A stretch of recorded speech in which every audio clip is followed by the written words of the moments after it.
to all the participants of our online Zoom seminar on the status and role of Filipino women through history, which is presented today by our colleague, Professor Dr. Maria Theresa Payongayong. This is a seminar in the seminar series of 1,000 Places in One World. The seminar on Filipino women through history is presented by Professor Dr. Maria Theresa Payongayong, Professor of Philosophy, Assistant Vice President for Academic Affairs at the University of the Philippines, working in the College of Social Sciences and Philosophy at the University of Philippines, Diliman. The 1,000 Places in One World is a collaboration of intercultural and intercontinental partner and aims to revive, interpret, and preserve the cultural and intellectual heritage of women. It is a cooperation of the regular seminar here at the Paderborn University with intercontinental partners. It is hosted by the Center for the History of Women Philosophers, and I am Ruth Hagengruber. So welcome, Professor Theresa Payongayong, and I would like already to hand over to you, and if you like, to show your presentation. Let me share my slide. Can you see it? Yes. All right. Thank you very much, Professor Ruth Hagengruber. I thank you so much for inviting me to the 1,000 Places lecture series.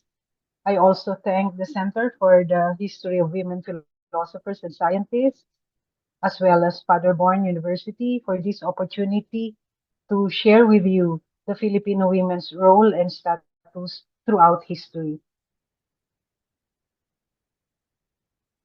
Philippine history is divided into periods from pre-colonial to the colonial periods. We were actually colonized by the Spaniards, the Americans, and the Japanese. And of course, the post-colonial period. As will be shown in this presentation, the role and status of Filipino women throughout history reflect important lessons from women's participation in history. It will be shown how the flow and ebb of the women's movement actually coincided with the flow and ebb of the overall struggles for women's liberation in other parts of the world. It will also be shown how women's consciousness and abilities blossom in the process of women's participation in comprehensive social struggles. Dr. Maria Luisa Camagay, a professor of history from the University of the Philippines in Diliman, in her article, Women Through History, described the status and role of Filipino women during the pre-colonial period as relatively equal to that of Filipino men.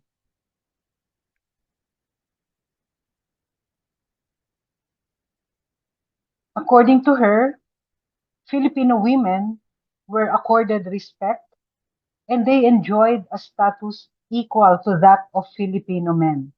So this was during the pre-colonial Philippines. No colonizers yet. She quoted Encarnacion Alzona, a famous Filipino suffragist, saying the following rights were enjoyed by women. She was treated as an equal by her husband. She could retain her maiden name. She could share the honors of the husband.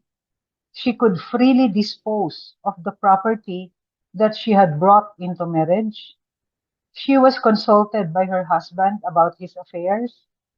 A husband could not enter into contracts or any agreements without his wife's knowledge or approval. A wife had the right to divorce her husband in case of non-support and maltreatment, and she could assume the headship of the barangay. The Babaylan or Catalonan is the most central figure in pre-colonial Philippines in the areas of culture, religion, medicine, and all kinds of theoretical and practical knowledge on nature. The Babaylan or Catalonan served as advisors to communities when it comes to concerns about spirituality and the economy. They also served as ritual leaders in healing and in agriculture. Their foresight made them experts in predicting natural phenomena. There are actually signs from nature that would make the Babaylan or Catalonan predict weather conditions like storms, typhoons, heavy or light rainfall, dry or wet season, which are important advisories for a largely agricultural country like the Philippines. But everything changed upon the Spanish conquest of the Philippines. Women were relegated to the background. They were forced to control their emotions, and they were made to believe they had to be good, if not to act like saints, because the world was populated by devils. As a result, all their energies were concentrated on being religious. They had very limited educational opportunities and were excluded from participation in public affairs. Remember earlier, one of the rights enjoyed by women during pre-colonial Philippines is the headship of a town or a barangay. But when the Spaniards came, they were excluded from participation in public affairs. So their world became limited to the house and the church. Quoting from Leonora Angeles, elite class women or principalia were confined to the homes, while poorer women starve, work like slaves for others, and suffer from male abuse. Women from middle income groups busied themselves with business making ventures. Some of them became maestras or teachers, and matronas or hilots or healers. Women from lower classes worked as yayas or governess, cigareras or workers in tobacco factories, and bordaderas or embroiderers. Women workers received lower wages than men and were susceptible victims of sexual harassment and abuse by male employers and friars. There were groups of women who played active roles in the armed resistance, from the intellectuals, middle class women, to revolutionary leaders like Gregoria de Jesus, Teresa Magbanua, Marina Dizon, Melchora Aquino, Gabriela Silang, Trinidad Texon, and Agida Kahabagan. Gregoria de Jesus, also known as Oryang, was the founder of the Women's Bureau of the Katipunan. The Katipunan was a movement that operated as an alternative government for and by the Filipinos. She served as custodian of the Katipunan documents. Teresa Magbanua was named the Visayan Joan of Arc because he led troops to battle against the Spaniards and the Americans in the Visayan region of the Philippines. Marina Dizon, on the other hand, served as the record keeper of Katipunan. Melchora Aquino, popularly known by many as Tandang Sora, spent her wealth and intellect aiding the Katipunan by nursing wounded soldiers and revolutionaries, by giving them food, and by providing them shelter, among others. Gabriela Silang is a revolutionary leader who also led several battles against the Spaniards. Trinidad Texon joined the Katipunan and was the only known woman to undergo the rite called Sandugo, or the signing of the Katipunan contract and pledge of loyalty by one's own blood. While Teresa Magbanwa was the Visayan Joan of Arc, Agueda Kahabagan was the Joan of Arc of the Philippines. She was the sole female general who was responsible for maintaining a detachment of armory. Undeniably, women played an active part in armed resistance by nursing wounded soldiers, hiding important records, documents, and even fugitives. They also look for safe houses, they provide financial resources, they act as couriers, and they divert the attention of suspicious enemies through their dancing and singing. This was according to Leonora Angeles. The American colonial period brought to the Filipino women a different kind of social life. It can be characterized by the opening up of educational opportunities for women. According to Angeles, and I quote, in fact, teaching was the only career open to women until the latter part of the 19th century. There were even women who were awarded scholarships and sent to the US yearly for advanced academic trainings. They were admitted to courses that were not previously open to women, like law, medicine, nursing, pharmacy, and dentistry. End of quote. One of these scholars was Encarnacion Alzona. Encarnacion Alzona is a national scientist of the Philippines. In 1919, Encarnacion Alzona wrote an article arguing for women's right to vote. From 1912 to 1933, still under the American colonial period, women campaigned for women's suffrage. Women's right to vote was finally won in 1937. That was a very long time before finally winning over the women's right to vote. The Americans introduced the public school system, which offered free education for the young and for those who come from poor families. However, American education affected women's lifestyles while the country became overly westernized. The Japanese occupation in the Philippines was the shortest but the most violent of all colonial periods.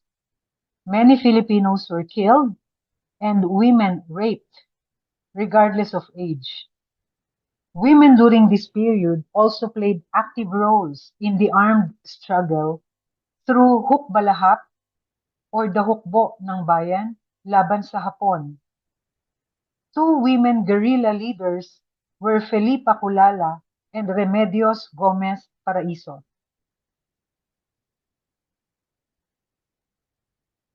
During the post-colonial period, the post-war modernization period in particular, Philippine economy and politics remained under the heavy influence of the US. Philippine economy is supposed to have survived through various trade agreements. The rise to power of a dictator Ferdinand Marcos, proved to be extremely difficult for women and children. The martial law regime of former President Ferdinand Marcos was characterized by repressive policies, military rule, massive human rights violations, and overnight legislations, among others. Women within student and nationalist movements witnessed the oppression of women in society and realized they have to take action regarding this situation. This realization was marked by the formation of all-women groups, the Malayang Kilusan ng Bagong Kababaihan or Makibaka. Another all-women group, Gabriela, was founded in 1984, a year after former Senator Benigno Aquino Jr. was assassinated in 1983, which eventually led to Cory Aquino's presidency following the February 1986 EDSA uprising. The Corazon Aquino administration faced several problems during her term of office. According to Judy Tagiwalo, and I quote, "The impact of militarization, poverty, inflation, unemployment, and malnutrition are harsher on women because of their overall subordination to men in society." After President Marcos's martial law and Cory Aquino's presidency, the Philippines experienced 5 administrations under the leadership of Presidents Fidel Ramos, Joseph Estrada, Gloria Macapagal Arroyo, Benigno Aquino III, and Rodrigo Duterte. According to Rosalinda Pineda of Reneo, it was during former President Fidel V. Ramos's term of office that privatization of government agencies became more pronounced. Privatization, along with other effects of globalization, led to disastrous implications on Filipino women in the labor force. In particular, it led to subcontracting, outsourcing, temporary part-time works, polarization of work, among others. Pineda of Reneo further said that the Joseph Estrada administration, on the other hand, had been very silent about women's issues in the Philippines. Until Estrada's ouster in 2001, Filipino women remained unprotected in terms of trade union rights. According to her, the growth of the informal sector meant more vulnerable occupations for women, as well as lack of social protection. Under the former President Gloria Macapagal Arroyo's term of office, feminization of migration had intensified since way back. On the bright side is the growth of various feminist movements, which had actively participated in lobbying for a number of legislations for women, like Republic Act 9262 or the Anti-Violence Against Women and Children Act or Anti-VAUSI Act of 2004, and in ensuring the implementation of CEDAW, Convention on the Elimination of All Forms of Discrimination Against Women.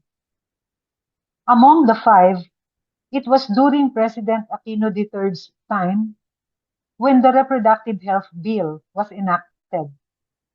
Gender mainstreaming was strengthened, and women's movements participated actively in these processes. Then came President Duterte, during which term women suffered, again, unfortunately, from sexist, misogynistic, and patriarchal treatment. But through all this, history produced women philosophers, leaders, scholars, and feminists whose philosophical underpinnings served as internal basis for the emergence and growth of the women's movement in the Philippines. Professor Emerita Quito, for one, largely contributed to a nationalist philosophy of education. Other women leaders, scholars, and feminists like Sister Mary Jan Mananzan, Princess Nemenzo, Carina Constantino David, Becky Demetilio Abraham, Aida Santos, Thelma Quintanar, Sylvia Guerrero, Caroline Sobrichea, Judy Tagiwalo, Rosalinda Fineda of Reneo, Silvia Estrada Claudio, Leonora Angeles, Maria Luisa Camagay, to name a few, greatly contributed to women's emancipation from the male-imposed culture that relegated women to the background. Most of these women are from, if not all, are from the University of the Philippines. Their scholarship, leadership, philosophy, and feminism gave rise to women's movements, increased the number of feminist advocates and scholars in the country, and paved the way for the institution of legal and educational reforms for women. These Filipino women's philosophies and contributions showed the following important lessons from women's participation in history. First, that the flow and ebb of the women's movement coincided with the flow and ebb of the overall struggles. And secondly, women's consciousness and abilities blossom in the process of women's participation in comprehensive social struggles. Let me end this presentation with Maria Luisa Camagay's turning points in women's history. Her entry into the world of work as she got employed in government-owned tobacco factories in 1781, her clamor for a more enlightened education in 1883, her admission to the teaching career in 1894, her involvement in the liberation of the country in 1896, her admission to the University of the Philippines in 1908, her interest in pursuing careers apart from teaching also in 1908, her being sent abroad as a pensionada or scholar in 1903, her involvement in the feminist movement in 1906, her campaign for women's suffrage from 1912 to 1933 and eventually 1937, where the right of women to vote was finally won, her admission to labor unions in 1932, her politicalization in the 1970s, and her feminist crusade in the 1980s. In addition to this are the following turning points in women's history. Her rise to power as the first female president of the country in 1986, her lobbying for a number of legislations for women like Republic Act 9262 or the Anti-Vowsy Act of 2004 or Anti-Violence Against Women and Children Act of 2004. Her lobbying to ensure the implementation of CEDAW or the Convention on the Elimination of All Forms of Discrimination Against Women in 2004. And finally, her lobbying for the Reproductive Health Bill until its enactment in 2012. The present administration of Ferdinand Marcos Jr., son of the former president and dictator Ferdinand Marcos Sr., now faces the challenge of adding another turning point in women's history.